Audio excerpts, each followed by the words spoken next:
નમસ્કાર ખેડૂત ભાઈઓ, અમૂલ બામણીયા ઓફિશિયલ ચેનલમાં તમારું સ્વાગત છે। મિત્રો, જો તમારી મગફળી હોય સંપૂર્ણ વિકાસ ન થતો હોય અને 25 થી 30 જમણની હોય કે 35 જમણ દિવસની હોય મિત્રો, એને જો વિકાસ ન થતો હોય તો મિત્રો પહેલાં સ્પ્રેની અંદર તમારે શું કરવું મિત્રો, તો આ વિડીયોની અંદર આપણે જાણીશું। અને આવી તમારી મગફળી જો કરવી હોય મિત્રો, આ 55 દિવસની 20 નંબરની મગફળી છે, જો આવી તમારે વિકાસ કરવો હોય તો મિત્રો પહેલો સ્પ્રે શું કરવો, તો એ મિત્રો આ ચેનલમાં આપણે આ વિડીયોની અંદર જાણીશું। તો મિત્રો ચેનલમાં નવા હોય તો ચેનલને સબસ્ક્રાઈબ કરજો અને લાઈક કરજો। મિત્રો, જો તમારી મગફળી 35 દિવસથી હોય, 20 દિવસની હોય કે 25 દિવસથી 35 દિવસ સુધી આ શોડ્યુલ તમે વાપરી શકો। તો મિત્રો પહેલાં સ્પ્રેની અંદર તમારે પ્રોફેના સ્પોટ જે ઝીણી ઈળું અત્યારે હાલની અંદર આવી રહી છે, 25 કે 30 દિવસની મગફળી હોય તો એમાં મિત્રો આ ઈળું દેખાય છે।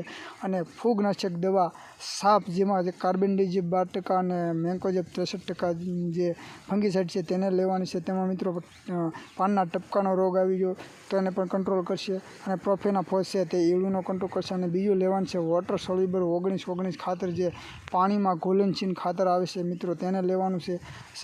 તેને સાથે લઈ અને સ્પ્રે કરવાનો છે મિત્રો। એટલે આ મિત્રો ફંગીસાઇડ અને કીટનાશક અને ખોરાક, આ ત્રણનું કોમ્બિનેશન આપણે અત્યારે દેવાનું છે। અને મિત્રો પછી તમારી મગફળી જો આ 55 દિવસની 20 નંબરની મગફળી છે, તમે આનો વિકાસ જુઓ છો મિત્રો કેટલો સારો છે। ફૂગ પણ નથી, જીવાત પણ નથી, અને વિકાસ પણ સારો છે। અત્યારે 55 દિવસની થઈ ગઈ છે, કોરવાનની મગફળી છે મિત્રો।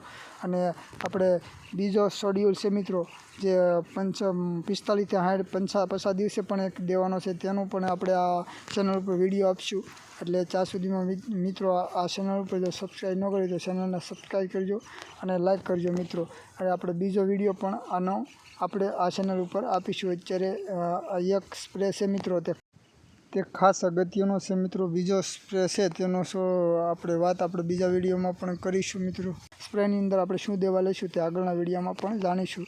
ત્યાં સુધી નમસ્કાર, જય જવાન, જય કિસાન ખેડૂતો।